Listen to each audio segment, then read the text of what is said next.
আইফোনের এই তিনটা অ্যাপস আপনার আইফোন ইউজকে আরো সহজ করে দিবে। এই তিনটা অ্যাপস দিয়ে আপনি কি কি করতে পারবেন চলুন দেখাই। সর্বপ্রথম যে অ্যাপটা দেখাবো প্রিটাপ, এইটা একদম দুর্দান্ত একটা অ্যাপ। এইটা দিয়ে আপনি ইউটিউবের যত গান আছে, মিউজিক আছে, সবগুলো আপনি ফ্রি অ্যাড ছাড়া দেখতে পারবেন। এবং সবথেকে মোস্ট ইম্পর্টেন্ট, আমি পার্সোনালি এটা ইউজ করি। আমরা যখন ব্রাঞ্চ উদ্বোধনে যাই, এইটার একটা ফিচার আছে, আমি আপনাদেরকে দেখাচ্ছি। যে কোনো ইউটিউবের গান ফ্রি অ্যাড ছাড়া তো দেখতেই পারবেন, এমনকি লক লাগাই অডিও করে দেখতে পারবেন। এই যে এটা আমি ভালো ইউজ করি, এটা আমার খুব কাজে দিয়েছে, তাই বললাম যে আপনার সাথে শেয়ার করি। এই যে বের হয়ে যাবেন এভাবে, তারপর চলবে।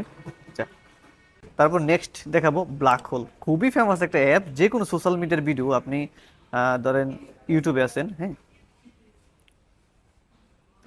যে কোনো সোশ্যাল মিডিয়ার ভিডিও লিঙ্কটা কপি করবেন,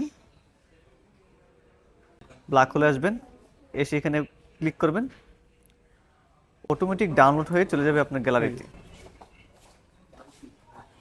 লাস্ট এবং শেষ app Shazam, most important most popular একটা অ্যাপ। এটা সবাই ইউজ করে। তারপর আপনাদেরকে বলি, কিছু ক্ষেত্রে হয় না যে কোনো একটা সুর আপনার পছন্দ হয়েছে, এটা কি গান আপনার খুঁজতেছেন, তখন এই সেজাম দিয়ে খুঁজতে পারবেন। ধরেন যে কোনো একটা গান আপনার পছন্দ, এটা কিভাবে বের করবেন, এটা এখানে আসবেন, সেজাম অ্যাপের ভিতরে ঢুকবেন, এখানে ক্লিক করবেন। করার পর আপনি মুখ দিয়ে বলতে পারেন, বা ব্যাকগ্রাউন্ডে যদি আপনি ওই গানটা প্লে করেন, ওই ক্ষেত্রে অটোমেটিকলি সাজেশন দিয়ে আপনার ফেসবুক, টিকটকে যেখানে এই গানটা অ্যাভেলেবেল আছে, ওইখান থেকে লিঙ্কটা আপনাকে সরাসরি দেখাই দিবে। তাহলে এই ধরনের হেল্পফুল ভিডিও পাওয়ার জন্য আমাকে ফলো রাখতে পারেন। ভালো থাকবেন, সুস্থ থাকবেন, আল্লাহ হাফেজ।